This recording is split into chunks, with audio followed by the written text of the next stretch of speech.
Ciencias de la Ingeniería Eléctrica de la Universidad de Chile. Él ha trabajado en la planificación de la operación del sistema eléctrico chileno, primero en el Centro de Despacho Económico de Carga del Sistema Interconectado Central, el famoso CEDEC-SIC, antes de que se conectara al sistema interconectado del Norte Grande. Una vez que se conectaron estos dos sistemas, se fusionaron en uno, que es el Sistema Eléctrico Nacional, y hoy día entonces Javier es jefe del Departamento de Gestión de Conexiones del Coordinador Eléctrico Nacional, del CEN también, pero con C, Así es. desde el año 2018.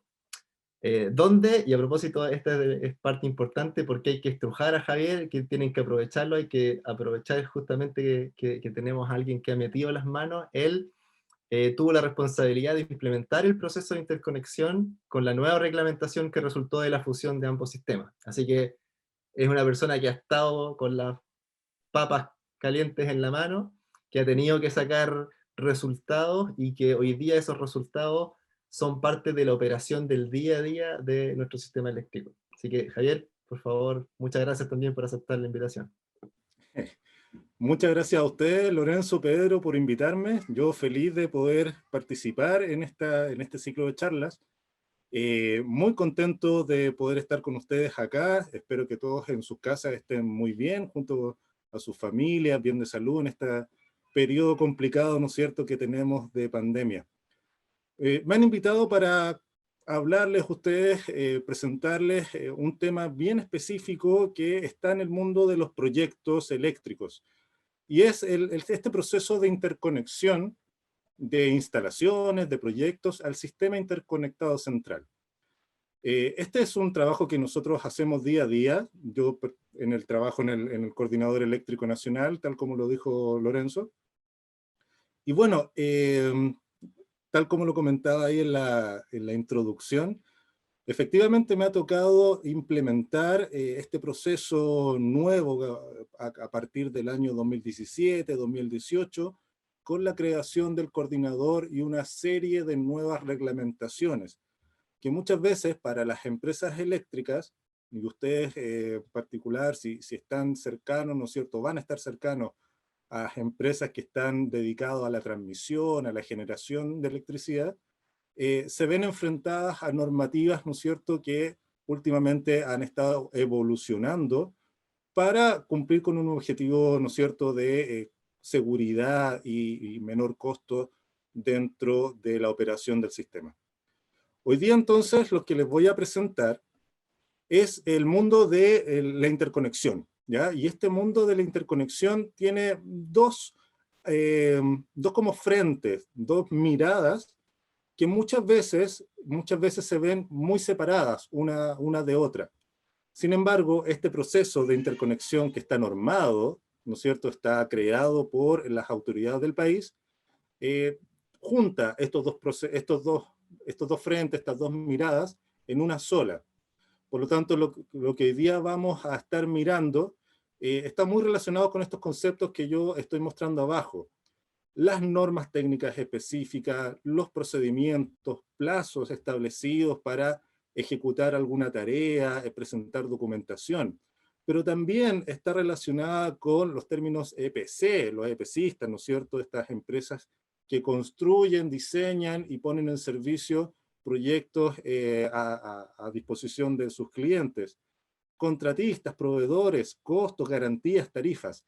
Todos estos conceptos están mezclados dentro del mundo de la interconexión de un proyecto y no se tienen que ver de forma separada, y ese es el desafío para las personas y los ingenieros que están, ¿no es cierto?, involucrados en esta tarea tan noble que hoy día es realmente desafiante.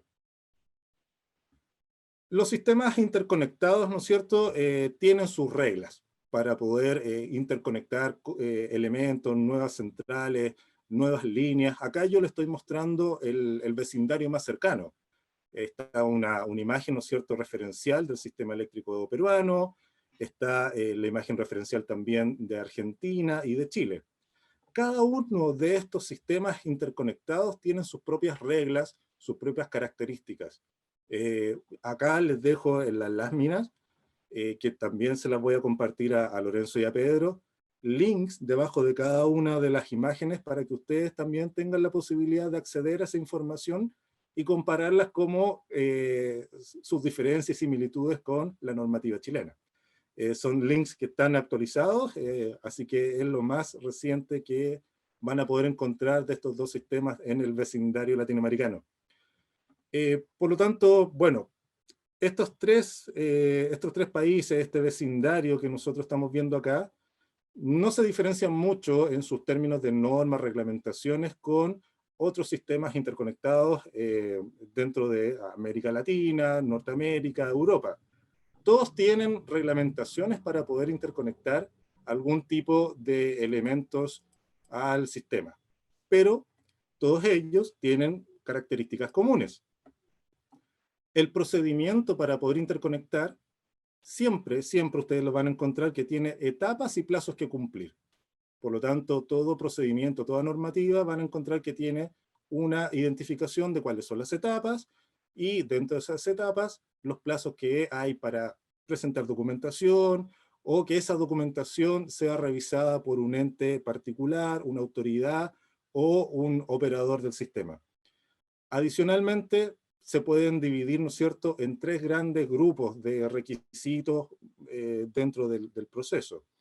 Estudios preoperativos, propiamente tal, estudios operativos y ya requisito para la puesta en servicio de las instalaciones.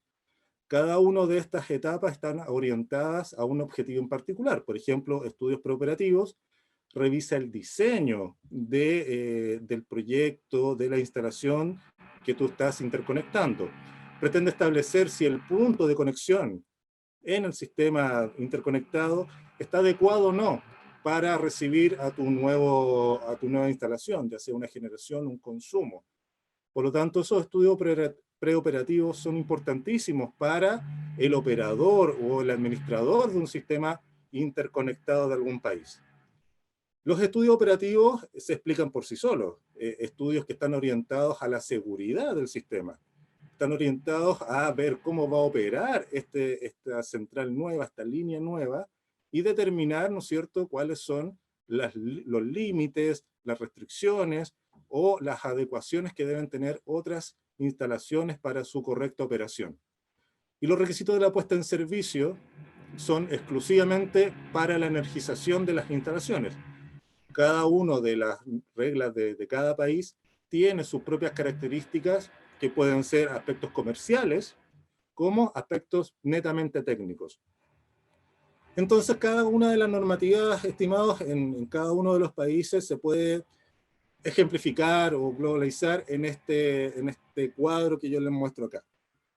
Para poder entender mejor cómo es la normativa chilena para interconectar una instalación nueva, hay que entender un poquito la historia, de dónde nace este proceder y por qué es como es, ¿ya?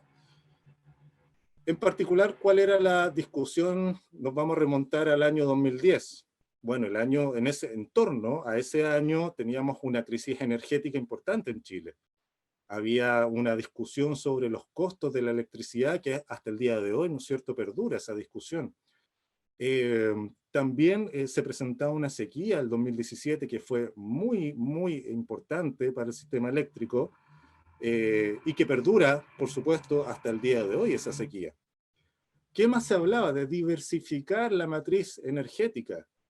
En ese momento, varias voces decían, bueno, nosotros estamos dependiendo de energéticos que estamos netamente importando al país. Debemos diversificar, debemos estar independientes o ser mucho más independientes de una sola variable para la producción de energía del país. Si se acuerdan también, estaba la discusión de Hidroaicén, las megalíneas que venían a solucionar esta problemática que existía en ese tiempo, pero que finalmente se desechó por diferentes razones. Si ustedes se acuerdan, estas megalíneas que venían, ¿no es cierto?, de esta región austral de Chile, tenían era una idea que no tenía todos los cabos bien cerrados. Yo les doy las líneas, por ejemplo, de alta tensión, algunos tramos, algunos trazados pasaban por Argentina. Bueno, ¿qué significaba eso? Eh, ¿Cómo iba a ser el tratamiento de esas líneas que pasaban por Argentina? Había un montón, ¿no es cierto?, de preguntas sin respuesta, y además, con el paso del tiempo, ya se vio con toda su magnitud que era una solución muy de corto plazo, muy de corto plazo. Por lo tanto, también ahí dieron la razón para poder desecharla. Se buscaba, ¿no es cierto?, en ese momento se veía que mm, los sistemas de energía renovable no convencionales ya estaban maduros.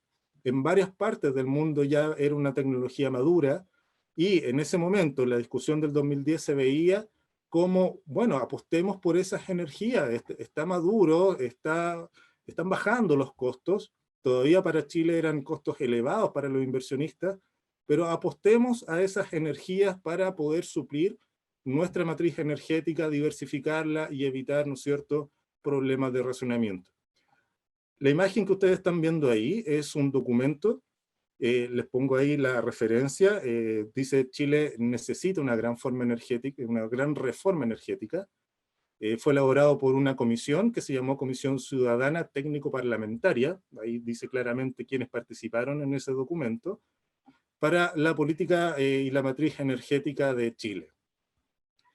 Ese documento sienta las bases de muchos de los cambios que surgieron que surgieron para modificar las leyes, modificar la norma, modificar un montón de reglamentación que permitiera la adecuación del sistema eléctrico y cumplir, ¿no es cierto?, con los objetivos que se establecieron en este primer documento consensuado, ¿verdad?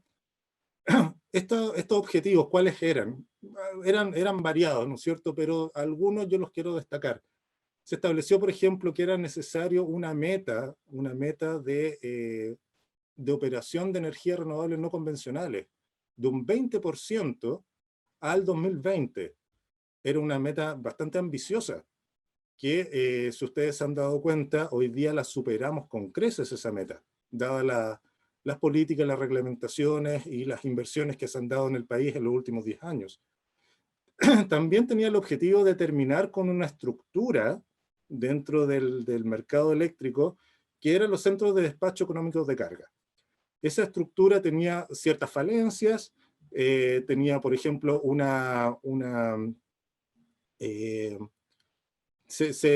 tenían un fondo, un dinero, ¿no es cierto?, con que se manejaban estos centros económicos de carga que venían de las propias empresas eléctricas, por lo tanto había una serie de discusiones y dudas respecto a la independencia real de estos centros económicos de carga. Por lo tanto, muchos de estos objetivos se desarrollaron durante los años 2010, 2014, 2016, hasta llegar al punto 2017, donde se ejecuta una gran reforma, ¿no es cierto?, al sistema eléctrico y a estos SEDEC que existían desde la década del 80. Todo esto es la historia, ¿no es cierto?, resumida de 10 años, muchas ideas buenas, muchas ideas nobles, que finalmente se reducen a esta estructura, muchachos. Una estructura bastante densa, bastante rica en normativa.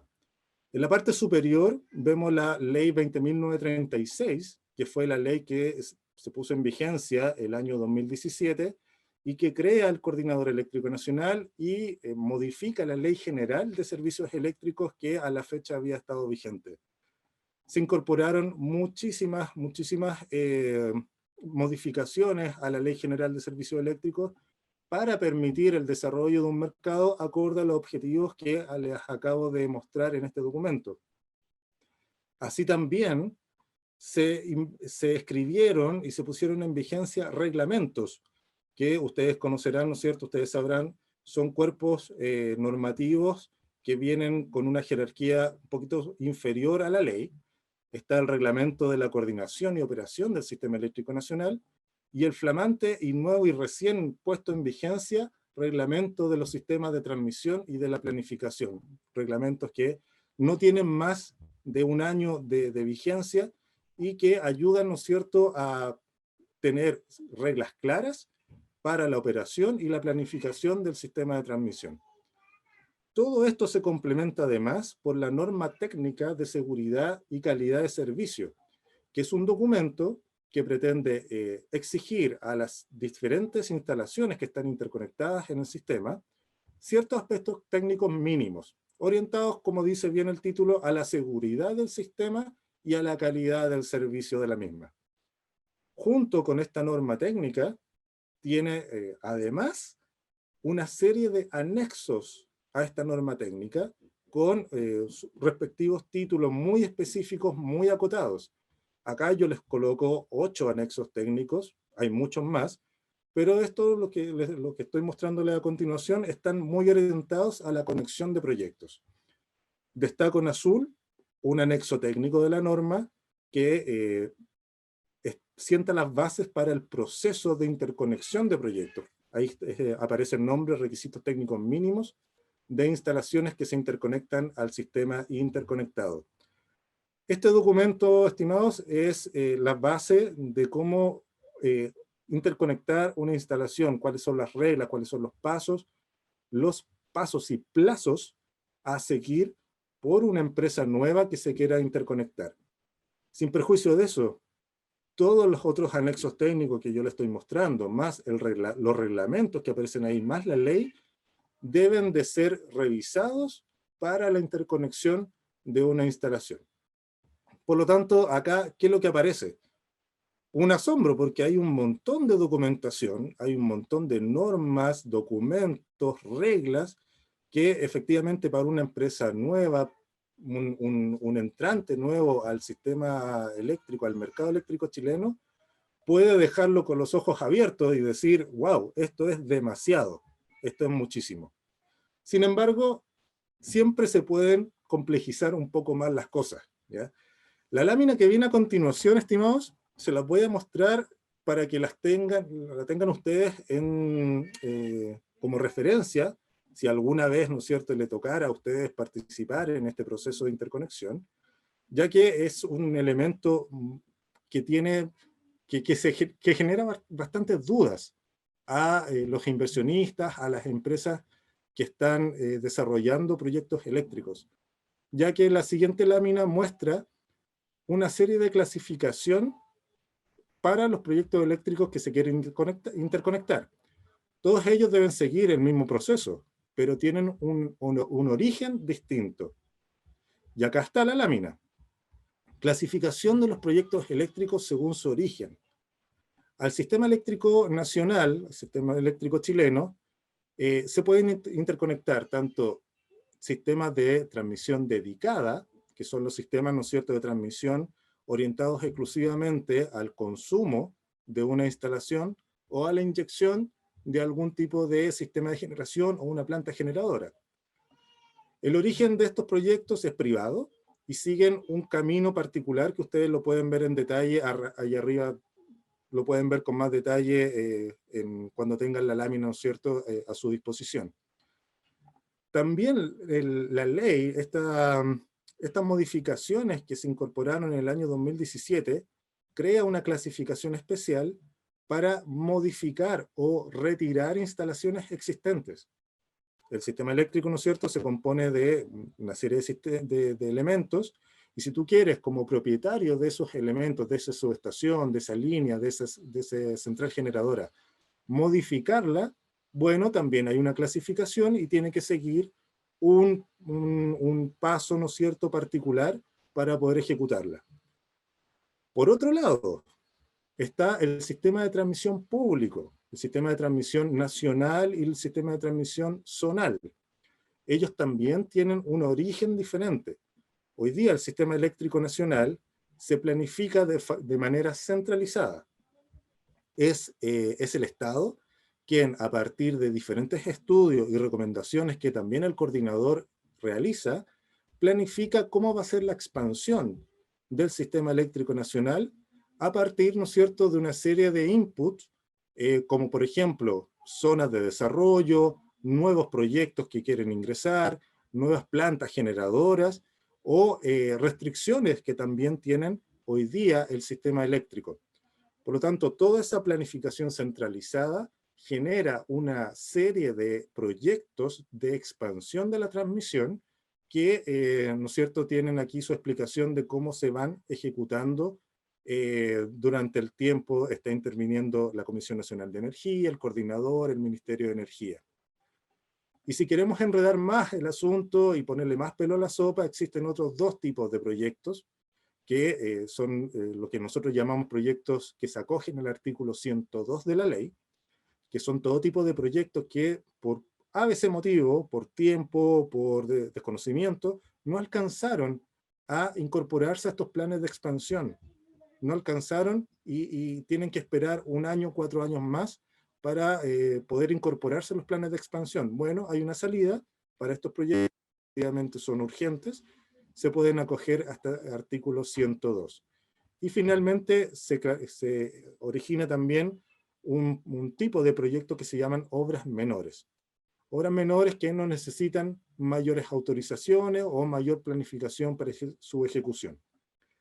Esta lámina, aparte de tratar de confundirlos a ustedes y de entregarles una cantidad de información inmensa, inconmensurable, lo que quiero que ustedes se queden, ¿no es cierto?, en la retina, es que cada uno de los proyectos, o independiente del origen de los proyectos, siempre van a tener que procesarse o conectarse con las mismas reglas, con el mismo procedimiento, y por eso cada una de las fechitas termina siempre en la norma técnica de seguridad y calidad de servicio y sus anexos, ¿ya? Por lo tanto, ya ustedes podrán interpretar o podrán concluir la cantidad de proyectos que nosotros tenemos en el coordinador día a día tratando de conectarse. Más adelante les voy a mostrar cuáles son esos proyectos o cuál es el número de proyectos que hoy día tenemos tratando de conectarse al sistema.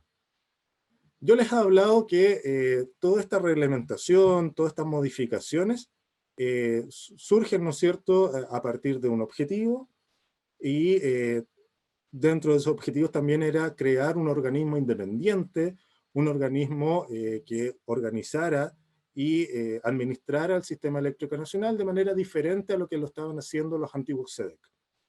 Ese organismo hoy día se llama Coordinador Eléctrico Nacional, que es la empresa, muchas gracias, que me da empleo todos los días. Esa empresa está creada por ley, es un organismo de derecho público, está creada por ley, no es privada, ¿no es cierto? Es privada, pero se rige por toda la normativa pública, se rige por todas las leyes públicas del Estado. ¿Cuáles son sus objetivos principales? Ahí están, son 3. Preservar la seguridad de servicio en el sistema eléctrico interconectado, garantizar la operación más segura, más económica, ¿no es cierto?, para el conjunto de las instalaciones, y garantizar el acceso abierto a todos los sistemas de transmisión.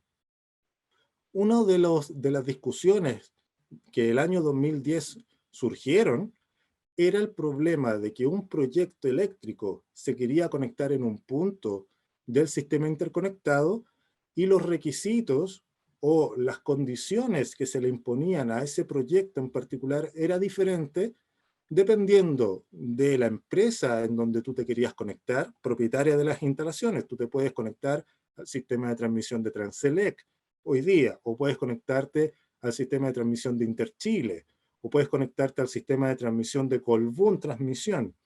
En ese momento se identificaba que cada una de las empresas no estas, sino que las empresas, ¿no es cierto?, que tú le pedías las condiciones, te daban condiciones diferentes. Cada uno te ponía condiciones diferentes, contratos diferentes, costos diferentes, plazos diferentes. Por lo tanto, la modificación de la ley quiso eliminar esas diferencias, esas barreras de entradas artificiales que estaban incorporando las empresas eléctricas a los proyectos que se estaban incorporando, y estableció como objetivo al Coordinador Eléctrico Nacional garantizar el acceso abierto, evitando diferenciación de condiciones para la conexión de un proyecto a cualquier punto del sistema interconectado. Por lo tanto, hoy día el coordinador, ¿qué es lo que hace? Garantiza el régimen de acceso abierto, que básicamente es ese. tú como proyecto privado quieres conectarte en un punto particular y se te van a exigir y se te van a condicionar los mismos requisitos que otro proyecto en cualquier otro punto del sistema eléctrico. Pasando, aquí está un poco más en la bajada, a qué significa en la práctica cada uno de esos objetivos. El primero tenía que ver, ¿no es cierto?, con la seguridad del sistema. Bueno, el coordinador formula el predespacho del sistema interconectado, coordina los mantenimientos, determina cuáles son las instalaciones que participan en el mercado de servicios complementarios, coordina propiamente tal, ¿no es cierto?, la operación y instruye las acciones que deben seguir, ¿no es cierto?, todas las instalaciones interconectadas. En particular, me interesa que le pongamos atención al último. El coordinador está llamado a proponer la expansión del sistema público de transmisión, licitando estos proyectos, adjudicando también las obras de expansión decretadas y gestionando finalmente la conexión de estas nuevas instalaciones. Por lo tanto, acá el coordinador tiene un rol fundamental en el desarrollo eléctrico del sistema interconectado de Chile. ¿Qué es lo que tiene que hacer finalmente, en resumen? Proponer la expansión.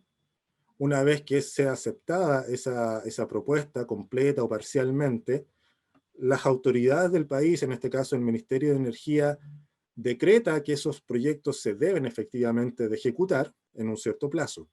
Y una vez que el Ministerio decreta que estos proyectos se deben realizar, es el coordinador el llamado a licitarlos al mejor postor, con bases de licitación técnica y económicas. Luego, adjudicar esas obras a ciertas empresas y finalmente hacerles el control de seguimiento constructivo y conectarlos, ¿no es cierto?, bajo las normas que se exigen para todo tipo de proyecto al sistema interconectado. Por lo tanto, es un ente fundamental dentro del desarrollo eléctrico nacional. Yo le estaba comentando recién que se podrían imaginar con las láminas que le acabo de comentar que existe una cantidad de proyectos importantes dentro hoy día en gestión de nuestro departamento, de nuestra área. Hoy día, como proyectos de transmisión, ahí ustedes pueden ver los números, tenemos 88 proyectos de transmisión zonal. Estos proyectos de transmisión zonal,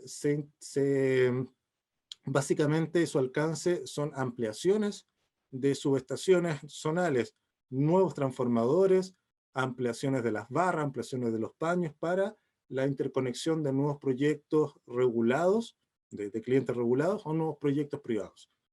También tenemos hoy en día 29 proyectos de transmisión nacional, dedicados exclusivamente a poder transmitir, ¿no es cierto?, la energía de centros de generación, como por ejemplo el norte grande del país, a los centros de consumo, como es el centro-sur del país. Y además 10 proyectos de transmisión dedicadas, que básicamente son orientados a suministrar el sistema de transmisión a proyectos muy particulares de clientes libres. Por el lado de la generación, estimados, los últimos 2 años ha existido realmente una revolución en el sistema eléctrico relacionada con la conexión de proyectos RNC al sistema.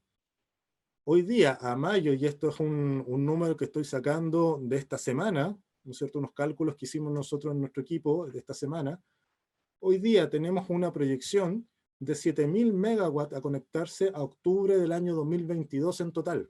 7.000 megawatts. Si ven el dato que le estoy dando al final, ¿no es cierto?, el Sistema Eléctrico Nacional hoy tiene 28.000 megawatts de capacidad instalada. Por lo tanto, estamos diciendo que un cuarto de la capacidad instalada del país se va a conectar en 18 meses. Eso es realmente, si no es una revolución, no sé lo que es. Hoy día, de esos 7.000 megawatts, 3.420, ¿no es cierto?, corresponden solamente a proyectos fotovoltaicos. En particular son 34 proyectos. Luego vienen los proyectos eólicos con 2.260, que son ahí 20 proyectos en particular. Y luego vienen proyectos térmicos, yo los titulé como proyectos térmicos, pero son básicamente centrales diésel de respaldo que le llaman, ¿no es cierto?, muchas veces las empresas o los medios de comunicación, básicamente centrales diésel conectadas en ciertos puntos del país para dar respaldo, ¿no es cierto?, en ciertas situaciones particulares.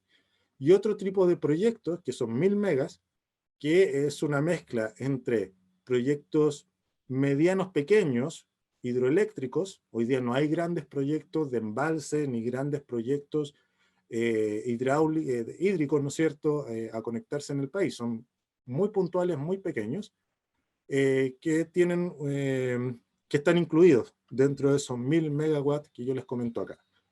Por lo tanto, si ustedes ya hacen el resumen, hoy día dentro del coordinador y en particular nuestra área está gestionando en torno a los 200 proyectos al mismo tiempo que se están interconectando. Cada uno de estos 200 proyectos eléctricos tienen que seguir el mismo plan, la misma reglamentación, el mismo proceso para poder interconectarse. Bueno, y un mensaje que le quiero dejar. Este mercado ha sido dinámico, no ha parado. Es uno de los únicos mercados o áreas de desarrollo del país que efectivamente ha sido inmune a los efectos del COVID en relación a su inversión. Efectivamente, había un efecto, ¿no es cierto?, de retrasos en proyectos producto de pandemia. Sin embargo, en términos de inversión, es uno de los de áreas del país que realmente no ha parado. Y al contrario, cada vez se van integrando y van solicitando conexión al sistema interconectado cada vez más proyectos. Lo que exige que la planificación del país sea cada vez más necesaria, cada vez que tiene que tener mucho más input para poder tomar las mejores decisiones, y cada vez más exigente en términos de la cantidad de inversión que está viniendo al país. Aquí termino yo con una pequeña introducción, porque ahora lo que quiero yo mostrarles, estimados, es en verdad dónde está, cuáles son las normas técnicas que nosotros estamos aplicando. Ustedes se recordarán de las primeras láminas, en donde yo les mostré, ¿no es cierto?, este gran cuadro donde aparecía toda la reglamentación relacionada a los proyectos eléctricos, que al final de este esquema habían anexos técnicos que describían exigencias muy particulares para todo tipo de proyectos que se quieran interconectar. Ahora lo que quiero hacer es presentarles algunos de ellos, porque en el día que ustedes estén, ¿no es cierto?, inmersos en este mundo de proyectos, van a tener que conocerlos al detalle. Yo les quiero acá dar la primera impresión de cuáles son estos anexos. El primero que les quiero mostrar es el anexo técnico de información técnica. Lo voy a pasar muy rápidamente. ¿Qué es lo que se le exige a cada proyecto eléctrico? Que él entregue al coordinador eléctrico y al mercado eléctrico todos los parámetros de sus instalaciones. Cada una de sus instalaciones tiene parámetros eléctricos, ya sea constructivos o a través de pruebas de fábrica, que completan y pueblan una base de datos de información, que luego esa base de datos es utilizada para la modelación del sistema eléctrico, tanto de la Comisión Nacional de Energía para sus procesos tarifarios, como también de consultores o las mismas empresas eléctricas que lo utilizan para poder hacer sus propios estudios. En particular, ¿cuáles son sus ámbitos de regulación? Bueno, regula cuáles son los diagramas de los proyectos, cómo deben presentarlos, cuáles son estos parámetros eléctricos que deben poblar esta base de datos, ¿no es cierto?, que es pública para todo el sistema, cuáles son los archivos que debe de entregar, etcétera. Es bien detallado, pero se los quiero mostrar porque es un gran dolor de cabeza para los proyectos. Este anexo técnico fue un anexo que se implementó a partir del año 2017, antes no existía, y como consecuencia de su implementación y puesta en vigencia, exigió cambios radicales en la gestión de las empresas respecto a la información de sus propios proyectos.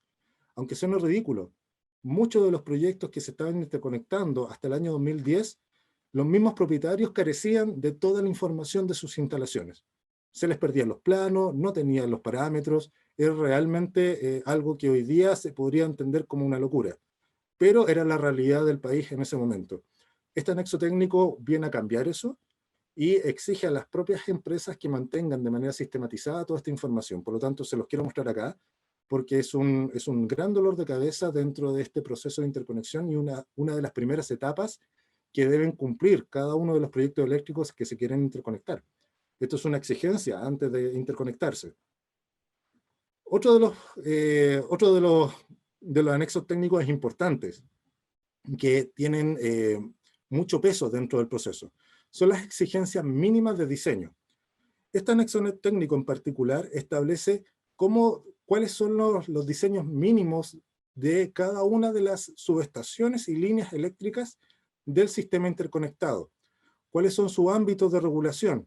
Exigencias sísmicas, de diseño civil, construcción y las mallas de puesta a tierra, cómo deben ser diseñadas, cuáles son las restricciones que deben tener, valores mínimos y máximos. Establece también exigencias para los sistemas en continuo, ¿no es cierto?, HDBC, exigencias para estaciones convertidoras, niveles de cortocircuito, sistemas de protecciones, sistemas de comunicación, exigencias para las GIS, etc. Un montón de exigencias establecidas en este documento, exigencias técnicas que deben ser, ¿no es cierto?, completadas y verificadas antes de la interconexión de cualquier proyecto eléctrico. También para cualquier proyecto eléctrico, siendo redundante, existen exigencias para las medidas para transferencias económicas. Si ustedes van a interconectar un proyecto, por ejemplo, de generación, cada electrón que ese sistema de generación genere se tiene que medir. ¿Para qué? Justamente para asegurar la confiabilidad de la información en los sistemas, ¿no es cierto?, de transferencias económicas. Por lo tanto, este anexo técnico también establece exigencias no solamente de los esquemas de medida, sino que de la información, cómo debe ser su calidad, cada cierto tiempo cuánto se tiene que actualizar. Quiere asegurar, en definitiva, la cadena de pago. Quiere asegurar la cadena de pago a partir, ¿no es cierto?, de elementos técnicos dentro de los proyectos. Voy a pasar muy rápido. Un cuarto anexo técnico es la definición de los parámetros operativos que se entregan al coordinador eléctrico para la operación en tiempo real. SITR, Sistema de Información en Tiempo Real. A cada proyecto eléctrico se le exige también una serie de comunicación, información que debe ser entregada en tiempo real para la correcta operación del sistema eléctrico. Estos parámetros y esta información, perdón, debe ser implementada por cada uno de los proyectos que se quiere interconectar con ciertos parámetros y con ciertas exigencias mínimas que exige este anexo técnico. Como les comentaba, todo tipo de proyecto debe cumplir con estas exigencias. Características de los enlaces, características de las variables que uno está entregando, las estampas de tiempo, la edad de los datos, las alarmas, las pruebas también definen cómo van a ser las pruebas de integración, etc.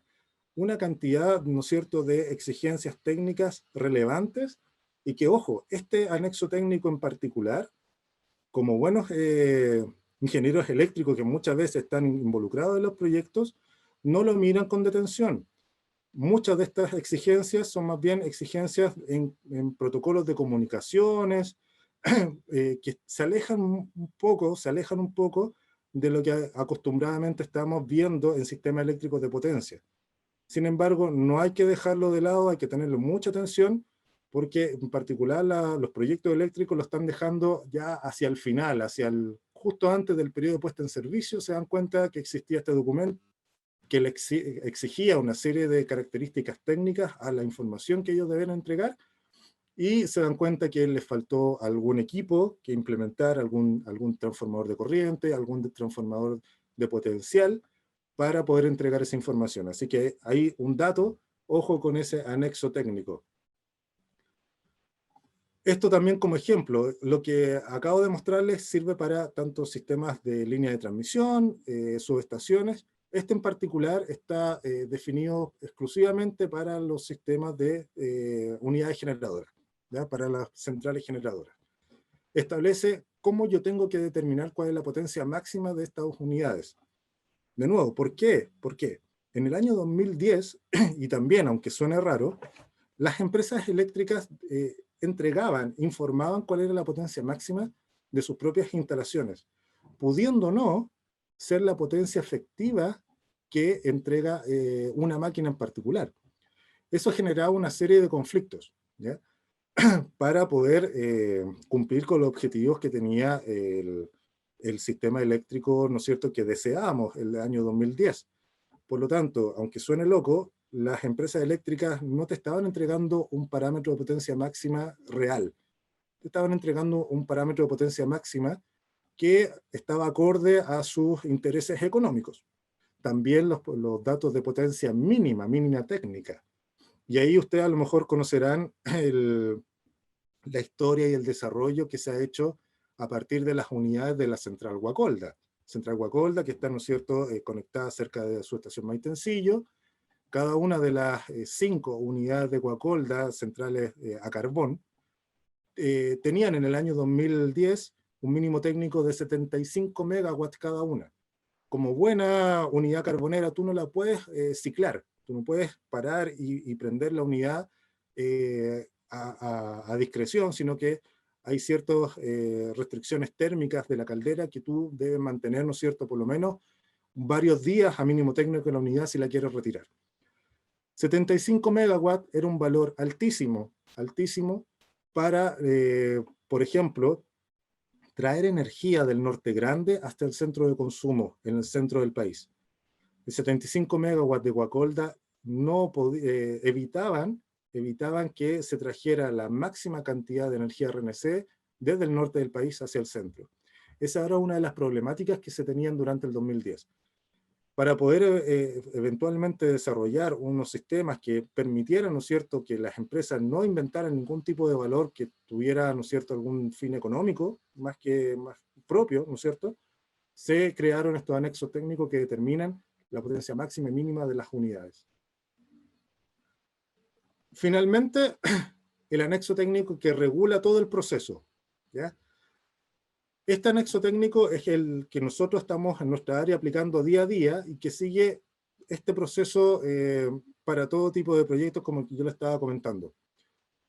Básicamente se describen en 2 grandes etapas, una etapa de estudios y una etapa de puesta en servicio. Los estudios preoperativos que yo le comenté al principio de esta presentación se ejecutan y se realizan en etapas anteriores a la implementación de este anexo técnico. Por lo tanto, ya están ejecutados, ya están realizados y aprobados. Acá nos enfocamos exclusivamente a los estudios operacionales y a la exigencia de puesta en servicio. Este diagrama lo siguen todos los proyectos eléctricos que se quieren interconectar, todos. Sin embargo, este diagrama está incluido dentro del anexo técnico de la norma. Sin embargo, se ve bastante simple, no se ve tan complejo. Yo les quiero dar un golpe de realidad. En realidad esto lo que se traduce es a este esquema. Es un esquema un poquito más complejo y cada uno de estos cuadros que yo estoy mostrando acá corresponde a un estudio o a una información que nosotros le estamos exigiendo a una empresa, a un proyecto que se quiere interconectar. ¿Dónde parte el proceso? En una solicitud de inicio de proceso. No sé si están viendo el mouse o el puntero láser. Bueno, pero ustedes en el primer recuadro rojo hay una solicitud que hace la empresa para iniciar este proceso. Luego, en respuesta, el coordinador le entrega, ¿no es cierto?, todos los requisitos que debe él de cumplir para poder interconectarse en función de las características de su proyecto. Si es un proyecto de una línea de transmisión, si es una subestación nueva, si es un consumo nuevo o una generación nueva. Se le responde cuáles son sus exigencias. Y luego de eso, el desarrollador está habilitado para poder entregarnos todos los estudios y toda la información que nosotros le estamos exigiendo. Ahí hay 2 cuadros grandes. Este diagrama les va a servir un montón para poder entender cómo es el proceso después en la práctica. Hay un gran cuadro en la parte superior que es información técnica de estudios. Yo les comentaba hace unos minutos que la información técnica del proyecto es fundamental porque es la parte principal inicial de los proyectos. Una vez que se aprueba toda la información técnica de los proyectos, el coordinador le exige que ahora me entreguen los estudios que utilizan esos parámetros eléctricos de las instalaciones. Por lo tanto, son 2 etapas que van en secuencialidad. Y es ahí donde gran parte de los proyectos tienen sus mayores desafíos, ¿ya? Poder entregar información técnica de calidad de sus instalaciones y al mismo tiempo ser suficientemente rápidos para poder ejecutar los estudios eléctricos al mismo tiempo y entregarlos en tiempo y forma. Al mismo tiempo, y en forma paralela, incorporarlo a todos los sistemas de medida, a los sistemas de información en tiempo real y las plataformas que tiene el coordinador. Una vez que todos estos elementos han sido autorizados y aprobados, recién ahí el proyecto se puede interconectar al sistema o iniciar su puesta en servicio. PES es la sigla de puesta en servicio. Y una vez que una instalación inicia su puesta en servicio, que comienza con la primera energización de la instalación y termina con el fin de las pruebas efectivas de la instalación, finalmente puede obtener su entrada en operación, que es un hito, ¿no es cierto? Es un hito que marca el inicio, muchas veces llamado comercial, de la instalación.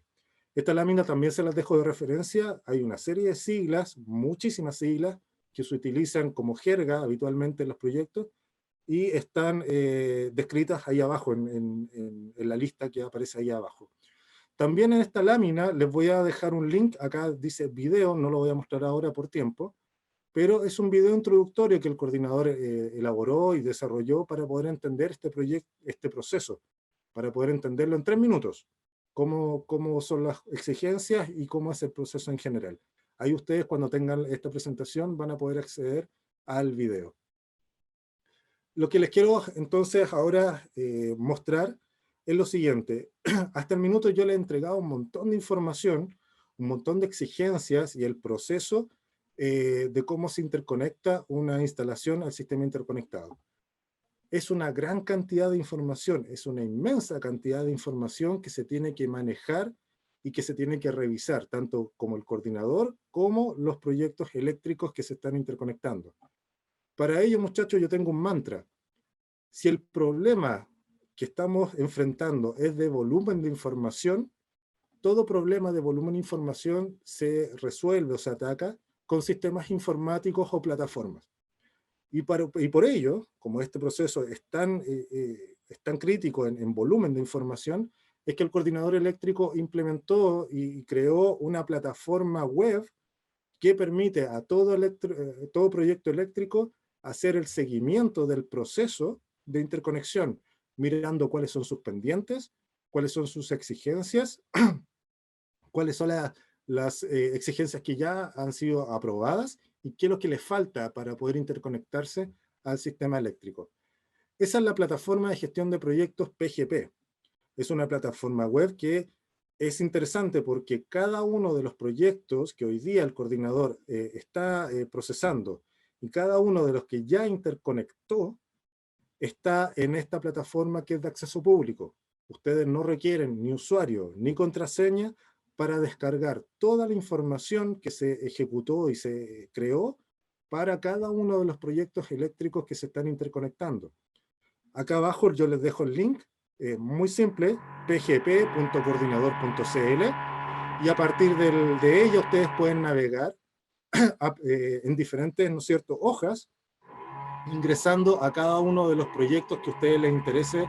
Por ejemplo, ver cómo fue su estudio de ajuste de protecciones, su estudio de estabilidad, su estudio de flujo de potencia. Cada uno de sus estudios están públicos, cada una de las iteraciones está pública. Iteraciones me refiero a la entrega de un documento, revisión por parte del coordinador y que se genere algún tipo de observación o consulta a ese documento. Cada una de esas iteraciones y revisiones también está disponible para todo público general. Solamente ustedes tienen que ingresar a la página web que está aquí abajo y navegar por el proyecto que a ustedes les interese conocer. Para ir ya cerrando y poder verlos de manera más práctica, yo les traigo a continuación un proyecto que ustedes lo deben haber escuchado, que se llama Proyecto Cerro Dominador. Es un proyecto bastante particular porque es el primer proyecto en Latinoamérica con la tecnología de concentración solar, de potencia. Este proyecto contempla varias etapas. La primera etapa fue ejecutada ya hace un par de años atrás, que era el Parque Fotovoltaico Cerro Dominador, que corresponde a una etapa de 100 megawatts.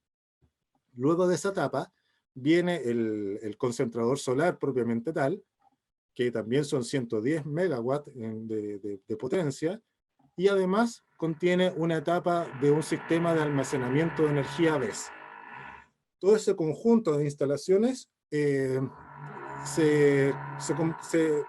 procesó con esta normativa, con toda esta normativa que yo les acabo de mencionar. Datos importantes. En PGP, en la plataforma que les acabo de comentar, este proyecto está dividido en dos, en el proyecto fotovoltaico y el proyecto CCP.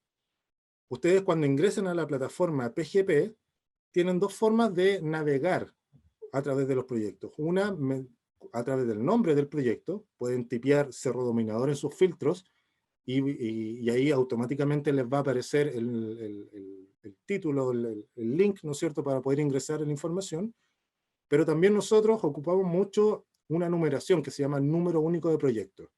Y acá los dejo el 138 y el 37 para cuando ustedes ingresen a esta plataforma, tipean solamente 138 y les va a aparecer la información inmediatamente. Este proyecto en particular se encuentra todavía en proceso está ya con una interconexión bastante avanzada, ha hecho bastantes pruebas este proyecto, pero todavía no finaliza su proceso de interconexión. Miremos un poco cuál fue la historia de este proyecto. La solicitud de inicio formal, que yo les comentaba, ¿no es cierto?, en láminas anteriores, se ingresó en agosto del año 2019. En octubre, luego de una serie de reuniones y aclaraciones de la empresa hacia el coordinador, se le entregan los requisitos para su interconexión en octubre del año 2019. Desde ese momento en adelante, la empresa ha entregado información, estudios, los ha subsanado, ha complementado información desde esa época, octubre 19, hasta marzo, abril del año 2021. Esas fechas están correctas ahí.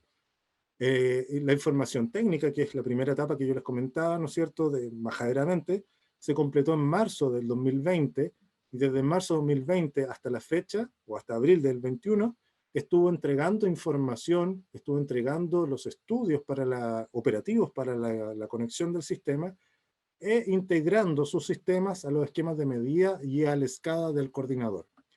¿Qué pasó acá? Si lo recuerdan, una de las primeras láminas que yo les mostré en esta presentación decía lo siguiente: ustedes en el proceso de interconexión tienen que lidiar tanto con la normativa como también el desarrollo del proyecto, la construcción del proyecto en terreno.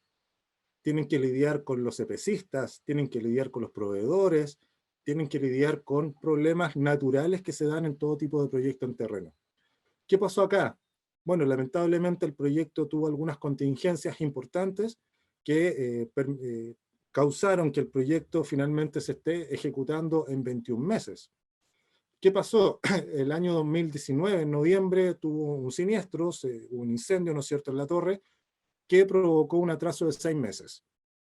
Por lo tanto, si ustedes ven la fecha, octubre del 2019, yo le entregué, ¿no es cierto?, los requisitos. Noviembre del 19, en la etapa de construcción, hay un siniestro que retrasa el avance tanto constructivo como del mismo proceso, porque yo le estaba exigiendo información técnica de instalaciones que ellos iban a tener que adecuar o cambiar producto de este siniestro. Finalmente, ¿qué pasó? Pasó la pandemia, ¿no es cierto? El año 2020 empezaron a tener problemas porque no era muy simple, ¿no es cierto?, seguir construyendo a la misma velocidad que venían haciéndolo los años anteriores. Por lo tanto, ahí en agosto del 2020 y enero del 21, la empresa Cerro Dominador le entrega información al coordinador diciendo: ¿sabes qué? Me estoy retrasando. Y estas son las nuevas fechas de puesta en servicio. Finalmente, la conexión efectiva del proyecto se ejecutó en abril del 21, hace muy poquito, y hoy día se encuentra en proceso de pruebas. Está ejecutando pruebas para determinar su potencia máxima, pruebas para evaluar el funcionamiento del sistema de almacenamiento, el BESS, cómo están funcionando sus controladores, su modelación matemática, si efectivamente es acorde a lo que efectivamente se ejecuta en terreno, etc. Está haciendo una serie de pruebas operativas para poder dar cierre a este proceso de interconexión y comenzar ya su operación comercial propiamente tal. Algunas conclusiones de todo lo que les he podido mostrar, estimados. Son desafíos de este proceso de interconexión. La planificación y control de los riesgos es algo fundamental. Planificación no solamente de los riesgos que tú tienes en terreno, sino que planificación de los posibles eventos que tú puedes tener, tanto en la ejecución del proceso normativo como en la construcción del proyecto. Deben conversar estos dos mundos y este plan debe abarcar problemas que tú puedes encontrar en terreno como problemas que puedes encontrar en un proceso más bien de oficina, más bien administrativo. Otro desafío, la sistematización de la información. Muchas veces los proyectos, como yo les comentaba, no tenían estas exigencias de generar una información constante y completa de los proyectos. Por lo tanto, es un desafío para las empresas y para cada uno de los que están participando de este proceso, sistematizar toda la información del proyecto. Y por supuesto que las empresas que están desarrollando proyectos deben conocer y deben estar al día con todas las exigencias técnicas que hoy día están vigentes. Nos encontramos muchas veces que empresas que llevan años en el sector todavía adolecen de desconocimiento de algún elemento muy particular, de una exigencia muy específica que está contenida en una norma técnica, ¿no es cierto?, y que provoca algún tipo de retrasos o algún tipo de problema en el proceso de interconexión. ¿Qué es lo que genera que estos desafíos o estas problemáticas no se controlen? Bueno, diferencia entre la expectativa y la realidad. Como expectativa, una empresa eléctrica tiene plazos en donde se va a conectar, ellos tienen planes, ¿no es cierto?, de empezar a remunerar la instalación en ciertas fechas, y si no se controlan estos riesgos, esta información, o no se tiene visualización de todas las exigencias técnicas, lo que va a provocar es un choque con la realidad. Ese choque con la realidad puede tener diferentes motivos, diferentes consecuencias. Pero la principal, estimado, la principal consecuencia son los costos. Si tú no controlas esto, finalmente tu proyecto genera sobrecosto. Sobre todo costo porque no planificaste bien, porque no controlaste, porque no entregaste la información técnica, no conocías la normativa completa. Y ese es el punto más doloroso por cualquier tipo de proceso que se quiera, cualquier tipo de proyecto que se quiera interconectar. El sobrecosto que genera el no controlar estos elementos que yo le estoy comentando acá. Para ir cerrando, hay una serie de desafíos que hoy día yo veo importantes que se puedan compartir entre ustedes. Hay algunos analistas particulares que están haciendo mucha falta dentro de las empresas. Analistas de diseño de ingeniería en alta tensión, analistas de los impactos sistémicos que tienen los proyectos cuando van entrando al sistema interconectado. Más que analista también project manager, un individuo que permita coordinación y permita gestión de carteras de proyectos. Son perfiles de ingenieros que se están hoy día demandando muchísimo, dada la cantidad de proyectos que se están ejecutando. También hay otros aspectos que son desafiantes, por ejemplo, cómo esto de la revolución digital y la ciberseguridad impacta en el desarrollo de los proyectos. Hoy día están recién comenzando a instalarse subestaciones digitales en el país. Hay un par de ejemplos de ello en el sur. Los sistemas de compensación de los sistemas, control de flujo y reactivos son cada vez más importantes dentro del sistema eléctrico nacional. Los sistemas de almacenamiento, para qué decir, cada vez más importantes dado el nivel de penetración de las energías renovables no convencionales. Electromovilidad, cómo esto afecta a los sistemas de distribución y al sistema de transmisión zonal. Descarbonización, también es un tema muy, muy desafiante dentro de los proyectos. Cómo tú vas a descarbonizar el sistema eléctrico, pero al mismo tiempo tienes que mantener, por ejemplo, una inercia dentro del sistema eléctrico. ¿De dónde sacas esa inercia? ¿Vas a inventar proyectos que hagan una inercia virtual o no? es un desafío tanto para la industria como para la academia. ¿Qué pasa con la optimización de los sistemas con todas las características que puede tener, por ejemplo, el sistema eléctrico nacional? Un sistema muy longitudinal, característicamente radial, con alta penetración de sistemas renovables no convencionales. Bueno, esa es la última lámina que yo les quiero mostrar, estimados. Les dejo acá ¿no es cierto?, las discusiones que ustedes podrían tener en su desarrollo profesional, porque hoy día están recién comenzando estos temas. No sé si recién comenzando, pero sí están en elaboración, están pensando las personas qué hacer con este tipo de desarrollos. Esa es mi presentación, espero no haberlos aburrido muchísimo. Es mucha información que hoy día les entregué. Como le comentaba el profesor Lorenzo, este tema en particular da para un taller completo de varias semanas, indicándoles los detalles técnicos de cada uno de los anexos. Por lo tanto, espero que este barniz, esta pequeña introducción, les pueda servir a ustedes, tanto como conocimiento general, como también a todos ustedes que pretendan, ¿no es cierto?, participar de empresas eléctricas o de proyectos que se quieran interconectar al sistema nacional y tengan que pasar por este proceso de interconexión nuevo que ha sido implementado a partir del año 2018, ¿verdad?, y que ha elevado las exigencias que estaban acostumbrados las empresas eléctricas hasta ese momento. Muchísimas gracias por la atención, estimados. Muchas gracias, Javier, por la presentación. Ahí yo aprovecho ahí la reacción virtual, ¿cierto?, para aplaudir. Tenemos un lujo de presentador, estimado. Espero que le podamos sacar mucho provecho a la instancia. Por supuesto, ahora es un periodo de preguntas y respuestas. Javier está entonces ahora disponible para responder a sus dudas.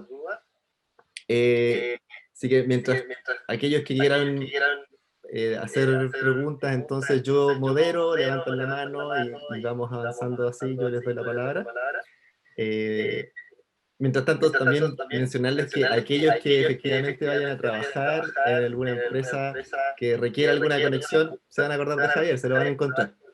Lo más O sea, probable. como él decía, esto es una coordinación centralizada, es decir, Javier y su equipo son efectivamente las personas que todo el mundo eléctrico se encuentra al tratar de conectar un nuevo proyecto. Así es. Así que bien, hay una pregunta en el chat que voy a leer yo directamente, del señor Ramírez. Dice: entre los requerimientos de una nueva planta de energía, ¿se encuentra como requerimiento la seguridad informática de la planta? Y si es así, ¿con qué normativa se guía la planta para cumplirla? Excelente pregunta, excelente pregunta. Efectivamente, el coordinador eléctrico hace ya un par de meses, podríamos decir desde principios de año, ha estado desarrollando exigencias relacionadas a la ciberseguridad de las instituciones.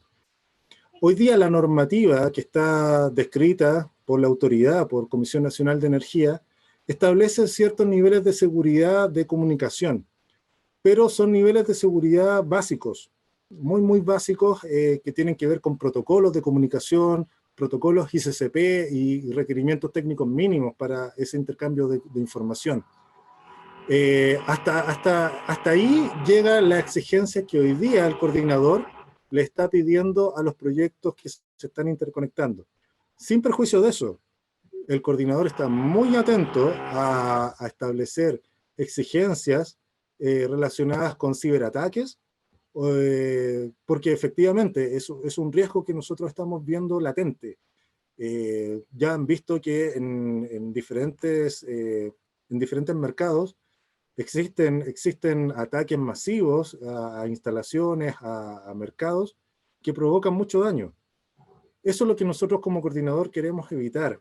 Nosotros estamos expuestos hoy día a, como todas las áreas de negocio, ¿no es cierto?, expuestos a ciberataques. Tenemos algunas exigencias que recién se están empezando a implementar. Sin embargo, respondiendo específicamente a la consulta, hoy día el coordinador está exigiendo lo que efectivamente aparece en la norma técnica y en los anexos técnicos, y que no tienen el alcance que tal vez el coordinador le gustaría que tuviesen, pero sí hay un nivel mínimo de exigencias eh, que todo proyecto, ¿no es cierto?, debe de cumplir antes de su interconexión. Javier, aprovechando de extender un poco la pregunta, bueno, estos requerimientos son por proyecto, pero eso significa que la conexión digamos, la plataforma de comunicación es una plataforma abierta, es decir, nuestra información, la información de los proyectos viaja por la nube a la que todos tenemos acceso, o bien hay digamos, una conexión dedicada para los proyectos eléctricos. Depende de la información que tú estás transmitiendo. Por ejemplo, la información del sistema de tiempo real, que yo les comentaba, que es parte de uno de los anexos que está en la presentación. Es información en tiempo real que las instalaciones generan para la correcta operación del sistema. Esa información es muy, muy delicada, por lo tanto, sí tiene un montón de protocolos y niveles de seguridad para poder evitar, ¿no es cierto?, malversación de esa información, robo o ataques. Otro tipo de información que pueda generar el proyecto, como por ejemplo información comercial o información técnica, no están sujetas a mayores restricciones y viajan, ¿no es cierto?, a través del sistema de Internet, ¿no es cierto?, sin mucha verificación. Lo que sí tiene un nivel de exigencia mucho mayor son esta información técnica en tiempo real para la operación y, por supuesto, toda la información para la facturación de energía. Todo lo que tiene que ver con los esquemas de medida. También tienen un nivel de exigencia superior y de resguardo para evitar todo tipo de ataques, robos o malversación de información. Perfecto. Estimadas, estimados, los motivos entonces para que vayan dejando sus preguntas, pueden levantar directamente la mano, así yo les doy la palabra para que puedan intervenir. Em, hay otra nueva pregunta, pero yo quiero enlazar un poco lo que estabas explicando recién con una Ujú. pregunta que yo tenía desde el comienzo, que tiene que ver con cómo se usa hoy en día la información de tiempo real.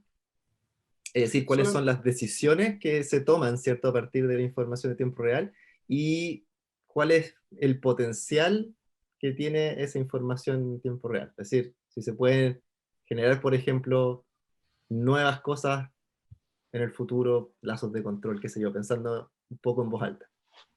Sí, efectivamente. Son diferentes los usos, Lorenzo.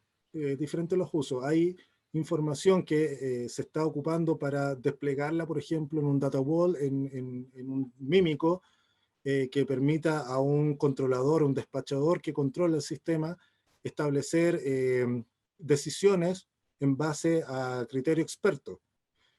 Otro tipo de información va directamente a un sistema, por ejemplo, como el AGC, el sistema de despacho automático, en donde un algoritmo, ¿no es cierto?, toma decisiones automáticas para el despacho de ciertas unidades, hoy día relacionadas al control de frecuencia primario, si que mal no recuerdo.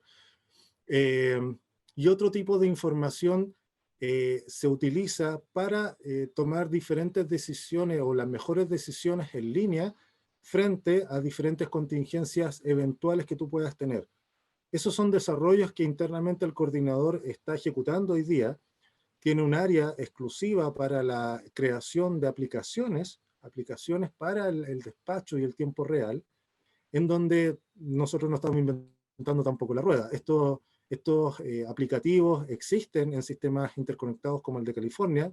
Tuve la suerte de participar o de visitar las oficinas en California el año 2013, y ellos tienen un sistema de adquisición de datos y de aplicaciones que permiten tomar a los despachadores o al sistema, ¿no es cierto?, de control, decisiones en tiempo real frente a eventuales contingencias, fallas, eventuales cambios, ¿no es cierto?, en la topología del sistema. Están mucho más orientados a tomar decisiones porque es un sistema en California basado en subastas. no a diferencia del sistema eléctrico chileno, que es un sistema marginalista.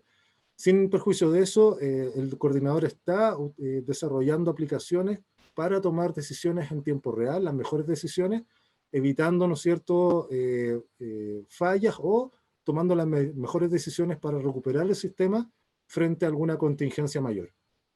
Eso se hace. Así que la adquisición, o sea, la información que se genera se utiliza para diferentes niveles de decisiones. Te aprovecho de leer también entonces la siguiente pregunta relacionada con la seguridad informática. El señor Ramírez dice, ¿han pensado en implementar tecnología blockchain, ¿cierto?, para guardar la información de la red general o solo una base de datos centralizada? No, nosotros ya comenzamos a utilizar este blockchain, ¿no es cierto?, solamente para algunos tipos de información. Vamos haciendo pilotos y estos pilotos se están evaluando para aplicarlos a diferentes tipos de información. Hoy día el coordinador tiene un sistema que no entró, se hizo público hace unas semanas atrás, que es el registro y validación de la energía RNC que cada uno de los proyectos está generando al sistema. Lo genera el coordinador a través de tecnología blockchain que permite la certificación de la producción RNC con toda la seguridad que esta tecnología permite. Así que efectivamente sí se está comenzando a utilizar muy localmente para una cierta aplicación, sin perjuicio de que se está estudiando ampliarla para otro tipo de información también, más operacional o de otro tipo. Excelente. Aprovecho de hacer una elección dedocrática con el señor Ulloa, que antes levantó la mano para hacer una pregunta mientras estaba presentando, así que si es que creo que está sin micrófono, eso sí, probablemente ese sea uno de las dificultades. Y el señor Ulloa, si quiere preguntar, el chat está disponible, yo puedo leer su pregunta.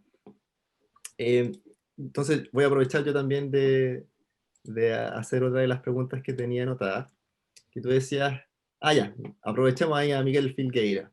Estimado, adelante, por favor. Hola, buenas. Yo tenía una consulta respecto al inicio de los proyectos. Por ejemplo, ¿quién financia la construcción de ese tipo de plantas o de nuevas subestaciones o construcciones de líneas de alta tensión? ¿Quién las paga? ¿O es como el privado que lo hace y después vende la energía que produce o la energía que transmite o le pagan por transmitir? ¿Cuál es el Miguel, incentivo para ellos? perfecto. Depende del tipo de proyecto, Miguel. Hoy día el mercado chileno está orientado en el mercado de generación, es totalmente libre, son proyectos privados. El incentivo que tiene cada uno de los proyectos en ejecutarse tiene que ver con la remuneración que va a percibir con la conexión de ese proyecto. Por lo tanto, es una decisión netamente privada. No así la expansión del sistema eléctrico. La expansión del sistema eléctrico, como es una planificación centralizada con decisiones a nivel país, tiene un sistema de remuneración diferente, ¿ya? ¿Cuál es el incentivo? Igualmente, la remuneración de sistemas eléctricos, pero a través de peajes, a través del uso de los sistemas de transmisión. Esos peajes no son cualquier tipo de tarifa, ¿no es cierto? Es una tarifa que es calculada, que también refleja el nivel de inversión, el valor BI de cada uno de los proyectos. Por lo tanto, ¿cuál es el incentivo para una empresa de participar en la ejecución de un proyecto de transmisión? Bueno, ellos tienen la seguridad de que una vez ejecutado el proyecto, van a permanentemente recibir, ¿no es cierto?, una remuneración a través de peajes por el uso de sus instalaciones. Ok, vale, gracias. Gracias por la respuesta. Súper. Entonces, la pregunta que yo tenía también anotada antes es que tú decías, justamente muy relacionado con esto, ¿cierto? En la expansión del sistema de transmisión es el coordinador el que genera una propuesta. Sí. Y la pregunta tiene que ver con cómo se alinea eso con las decisiones más,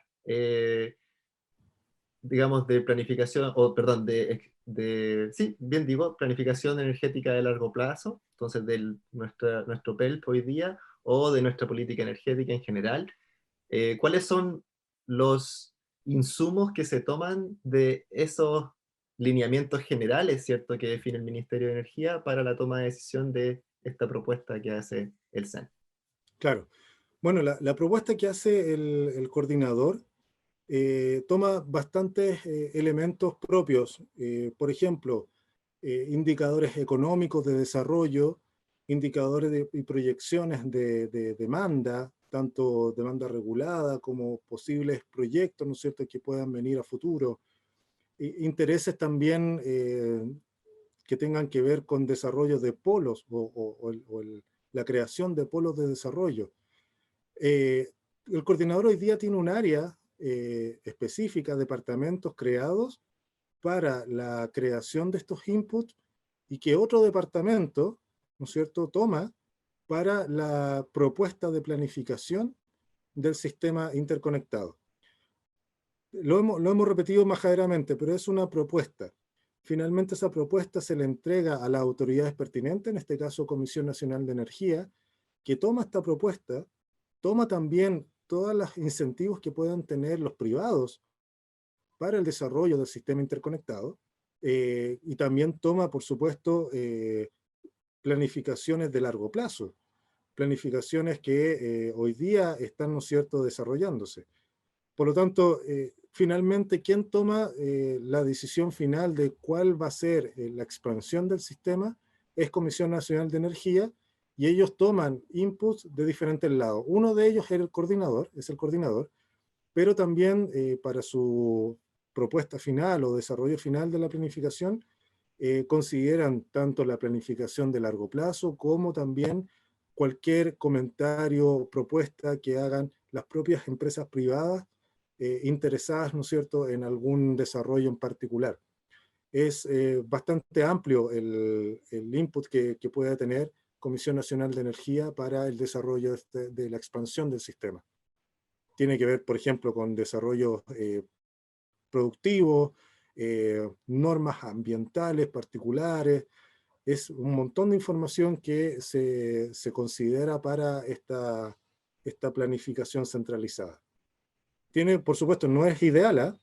Yo quiero recalcar eso. No digo que es una planificación ideal, tiene muchas ventajas, como también podría tener sus desventajas. Recuerden que este sistema no existía hace 10 años atrás. El sistema eléctrico nacional se expandía en función de los propios intereses de las empresas privadas. Y tenía una lógica en ese momento. Las empresas privadas conocían sus instalaciones, conocían dónde iban a necesitar la expansión de sus propias instalaciones, debido a que ellos son los que tienen contacto con los clientes regulados, con los clientes no regulados, las grandes empresas, y ellos sabían dónde le apretaba el zapato. Por lo tanto, se les daba la función a ellos de expandir el sistema. Eso provocaba una serie de problemáticas de que el sistema se iba desacoplando en su desarrollo. Por lo tanto, cada una de las formas de planificar el sistema tiene sus ventajas y también podría presentar sus desventajas en función de la mirada, ¿no es cierto?, en función del prisma con que se le mire. Muchísimas gracias, Javier.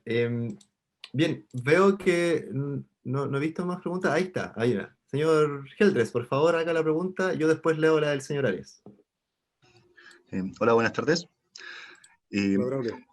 Bueno, estaba revisando la página de coordinador, el del Eléctrico Nacional, y recordé que había dicho que tiene que pasar por como etapas para que los proyectos sean aprobados, pero ya hay muchas instalaciones que están, bueno, ya hay generadores que están ya distribuidos, que ya están funcionando hace tiempo y ahora se están regularizando para que esté todo bien certificado. Pero hay muchos, cuando estaba haciendo un trabajo de esto, vi que muchas certificaciones estaban como rechazadas y aún así siguen en funcionamiento, pero están rechazadas y esto es como del año 2018, 2019, entonces igual ha pasado hartos años, entonces no sé si hay una proyección para que todo eso se regule y que esté funcionando de la forma correcta. Braulio, cuando tú me comentas de certificaciones, ¿a qué ámbito en particular de estos sistemas? Bueno, hay una lista de como los datos técnicos que tienen que tener como cada generador, y cada dato tiene como, no sé, si aplica o no aplica, si pasa la prueba, por ejemplo, los datos de entrega de energía, no sé, las potencias, cómo están compuestos los generadores en general. Que, no Sí, sé, a ver, acá hay uno que dice, bueno, estaba viendo ahora uno que era el de Canutillar. Canotillar, central Sí, hidráulica en el Puerto Montt. claro. Y sale como la velocidad nominal en RPM está rechazado, porque nos sale Sí, bueno, tal vez no estuvo bien certificado, cuando lo fueron a ver no tenían como esos datos técnicos, porque como había dicho, los planos y esa información antes decían que no, se perdió, o no saben sí, dónde quedaron. Entonces lo más probable es que no tengan esa información todavía. correcto. Y hay otros datos que dice que está como en amarillo diciendo que estaba en uso. Entonces lo más probable es que tal vez fueron a revisar y como estaba en uso, entonces no se pudo verificar si es que ese era el dato correcto o no. O es el dato que se ha utilizado hasta el minuto, Claro. sin mayor duda. Ujú. Entonces mi duda es si existe una planificación para que toda esa información se regule, para que uno sepa que la información que uno esté revisando en la página sea la correcta, cosa de poder analizar de forma más real los datos que están entregando. Qué buena pregunta, Braulio. Súper buena pregunta. Mira, lo primero que quiero hacer es enlazarlo con el tema que hoy día estamos viendo. Lo que tú estás mirando es efectivamente la base de datos de información técnica del coordinador que a través de la página que tú estás visitando es posible chequear, ¿no es cierto?, cada uno de los parámetros. Como te comentaba, las exigencias de mantener información completa para los proyectos comenzó recién en el 2018, ¿ya?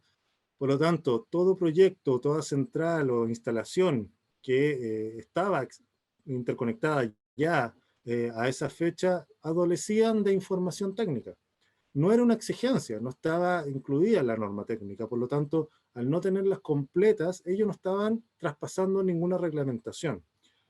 A partir del año 2018, ellos ya sí efectivamente están en una falta, están sobrepasando lo que exige la norma, y durante el 2018 y 2019, el coordinador ejecutó una serie de auditorías a las empresas para que ellos pudieran completar esta información. Es una información que no solamente le interesa al mercado eléctrico, a consultores o a la misma Comisión Nacional para poder modelar bien el sistema eléctrico. Le interesa también hoy día a la Superintendencia de Electricidad y Combustibles, porque son o es una normativa que no está siendo completamente cumplida por las empresas eléctricas. Durante el año 2019, como te comentaba, se ejecutaron diferentes auditorías a las empresas para conocer o justificar de por qué no estaba la información, y esos resultados, positivos o negativos, están en manos hoy día de la superintendencia, de SEC, para que ellos tomen las acciones que sus funciones les permiten. Acciones que podrían ser multas, otras auditorías u otras acciones que ellos puedan tomar. El coordinador hoy día se remite a hacer auditorías y entregarle la información al organismo pertinente fiscalizador, que en este caso es la Superintendencia de Electricidad. Sin perjuicio de eso, estamos permanentemente pidiéndoles a las empresas que puedan completar esa información. Lo que tú estás viendo como certificado o no, te lo quiero explicar de esta forma. Una empresa que publica o puebla un dato en la base de datos, hoy día, como exigencia, debe de justificar ese dato. Si yo, por ejemplo, a la central Canutillar, tú mencionaste, según mal no recuerdo, el rango de velocidad, ¿no es cierto? Ese rango o ese dato lo tiene que justificar a partir de algún estudio, de algún plano o alguna información del fabricante de la unidad. Si no lo tiene, si no lo tiene, el dato queda como no certificado, usado, pero que no tiene ninguna justificación palpable o latente. Si tiene esa justificación, queda certificado, queda con un OK y le estamos diciendo al mercado, ocúpenlo, efectivamente ese dato es el adecuado. Si está rechazado es porque la empresa no ha podido justificar ese dato, no tiene la información para justificar que ese valor es efectivamente ese valor. Nosotros le estamos entregando entonces a la empresa una advertencia, un warning, diciéndole, ojo con ese dato, usted lo tiene ahí, si usted lo va a ocupar, tiene que tener presente que ese dato no está con una justificación hoy día palpable, latente, entregada por la empresa. Ocúpelo, pero con esta advertencia. Ese es como lo que queremos advertir a través de esta señalética de certificados verdes, rojos, para cada uno de los parámetros. Planes de exigencia de las empresas, como te comento, se han hecho auditorías, se van a seguir haciendo auditorías, y todos los resultados que se encuentran de esas auditorías van a la superintendencia para que ellos tomen las acciones pertinentes como autoridad. Excelente, muchas gracias, Javier. Bueno, dije que había una pregunta más, yo voy a aprovechar de responderla yo rápidamente porque en realidad es información que aparece en la diapositiva. Lo que estaba preguntando señor Arias era si es que esos 7 gigas de proyecto está diversificado en distintos tipos de energéticos, y efectivamente la misma diapositiva dice, si no me equivoco yo, 3.000 y tantos o 2.000 y tantos en fotovoltaico, otros 2.000 y tantos en eólico, etcétera. Había 400 y tantos megas térmico y 1 giga de otros. Así, más o menos esos eran los números. Así que la diapositiva va a quedar a disposición de todos. Y por lo tanto, quiero con eso cerrar la sesión. Quiero agradecer nuevamente entonces a Javier por su tiempo, por nuevamente, y lo repito majaderamente, por el lujo de haberlo tenido hoy día, haber ocupado su tiempo. Imagínense, él justamente decía, hay más de 80 proyectos y nosotros le robamos 1 hora y media para que dejara de lado esos proyectos y nos hablara a nosotros. Así que 88 empresas o proyectos deben estar así como, ¿dónde está Javier? Que todavía no nos responde. Así que considérenlo efectivamente como un tiempo valioso. Así que, por favor, les pido a todos también un aplauso para Javier. Muchas gracias nuevamente por tu tiempo. Y bien, ya se recordarán de su cara cuando en algún momento de su vida laboral se encuentren con él. Un honor para mí, Pedro, Lorenzo, y a todos los asistentes poder transmitirles el día a día que tenemos nosotros en el coordinador. Estamos súper disponibles para responder cualquier consulta. Lorenzo, yo te voy a dar mis contactos, mi correo electrónico personal, por si alguna de las personas acá presentes puede tener alguna duda en particular de la presentación. También te voy a enviar esta presentación que tiene algunas laminitas adicionales a lo que ya te entregué en algún momento. Y por supuesto, invitarlos a que puedan hacer todas sus consultas. Ingresen a la página web de PGP, Coordinador Eléctrico Nacional. Van a encontrar mucha información muy útil. Mucha de esa información es incluso didáctica, porque pueden encontrarse cómo van revisándose diferentes estudios eléctricos.